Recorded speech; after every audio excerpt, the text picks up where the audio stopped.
Hey guys, what's up? Welcome back to another video. In this video, I'm giving you guys 7 of my Spider-Man No Way Home plot theories and expectations. Some of them are a lot longer. Some of them are just little things that I expect from the movie. Some little cameos that I think might happen. Some of my theories along those lines. But before we get into this video, if you guys are new in here, make sure to hit that subscribe button and turn notifications on so you don't miss any time I upload a video or go live. But without wasting more time, let's get into it. My first theory is that the spell will not get reversed by the end of Spider-Man No Way Home. This is partially a theory and an expectation. Honestly, it's more of an expectation because I hope that Peter is on his own. I hope that the memory of everyone on the planet gets erased of him, and maybe he tells like one person, and maybe that person is obviously somewhat of a sidekick. But honestly, I hope he doesn't have a sidekick in his college trilogy, kind of like how Harry Osborn didn't know who Spider-Man was, and that was part of his arc in the Raimi trilogy. So I don't think that he should have any influence in his other movies from MJ, Ned, Aunt May, or Pepper Potts.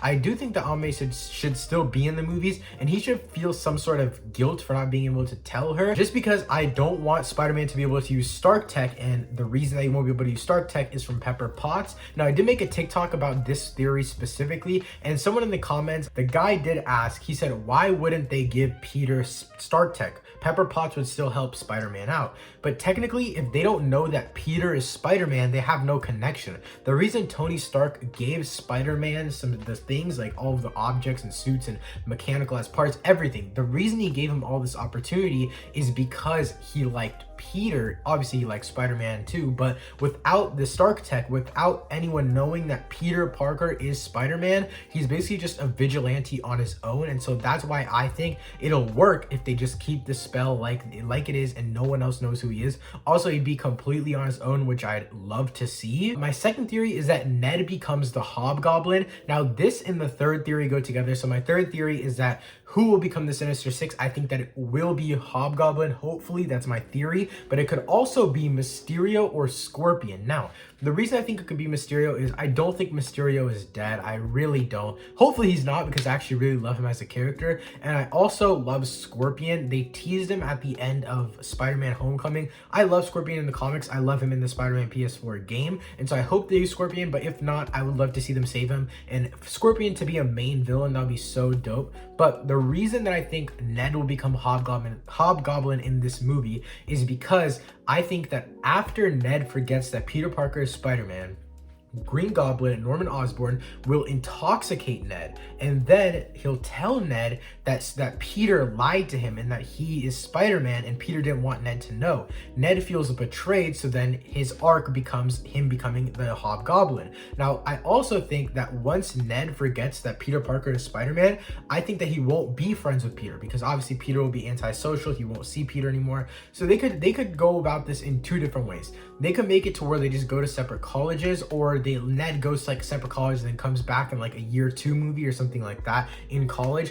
Or they can make it to where they go to the same college, but Ned is now a popular kid and Peter is still technically a nerd. And so Peter and Ned kind of have some sort of in-school rivalry, but Peter doesn't want to agitate it too much because he used to know Ned. Ned doesn't know him anymore. That's the big issue here. So Hobgoblin will basically be the arc that Harry Osborn had in Spider-Man 3, or basically in the whole Spider-Man Raimi trilogy. And so overall, I think this would be a great arc. I do think it'll be a little bit too similar to the Harry Osborn arc in Spider-Man, in the Raimi Spider-Man movies. But overall, I still think that it's a cool idea. So my fourth theory now, and this one is just a little bit of a theory. I think it's just a little fun one to throw in there. I think Wanda will show up at the end of this movie, whether it's the end of the movie, like the very end, or the post-credit scene. And in this theory, I do want to talk about my post-credit scene prediction / what I want.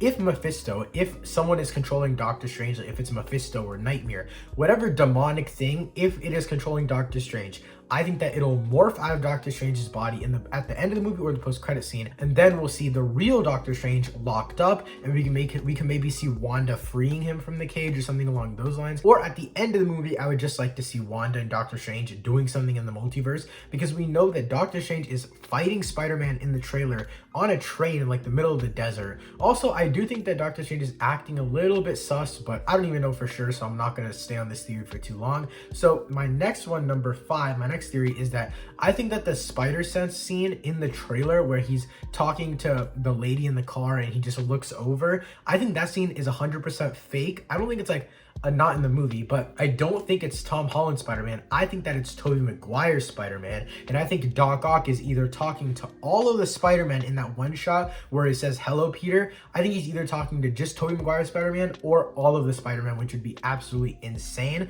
Also, another shot that I think is fake in the trailer is the one where Tom Holland Spider-Man has the Iron Spider legs coming out of his back, and there's a bunch of space right behind him. That part looks really, really weird, just because why would they leave so much space behind him if there's not supposed to be other Spider-Man?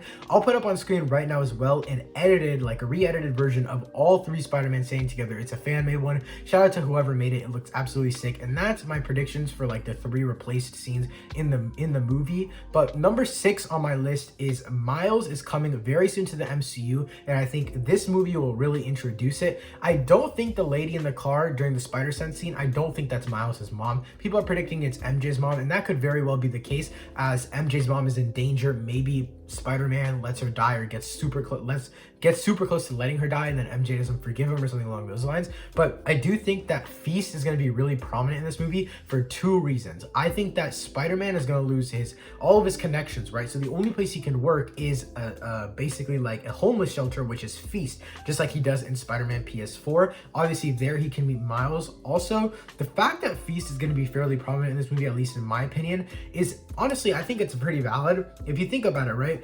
There's 2 leaks at photos of Feast trucks. Those are only 2 leaked photos that we have. There's probably a lot more references to Feast in the movie, but also I thought that it was just going to be, oh, like an Easter egg, a cool Easter egg here and there. But in the trailer, there's a shot of him running through Feast. So I do think that it's going to be very prominent, and this leads me to think that Miles is going to show up in the next Spider-Man movie. The reason I'm saying the next Spider-Man movie is because I really don't want him to be introduced in this movie, because if he's introduced in this movie, there's not going to be a big age gap, and it's going to be kind of like they're friends. It's not going to be like Miles is supposed to be a legacy version of Spider-Man. Spider-Man is supposed to be a legend, and then comes Miles underneath him, and Spider-Man has to mentor him. I think that's still going to take 1 or 2 more movies of Spider-Man learning to be on his own, because in all reality, Spider-Man really hasn't done much on his own, just enough to like teach a kid. I don't think that's possible. Also, I don't want their age gap to be like 2 or 3 years. I want it to be like 4 or 5, maybe even 6, and that'll actually give us a mentor figure type of deal going on. So that's why I think Miles is coming to the MCU. And then my final theory, number 7,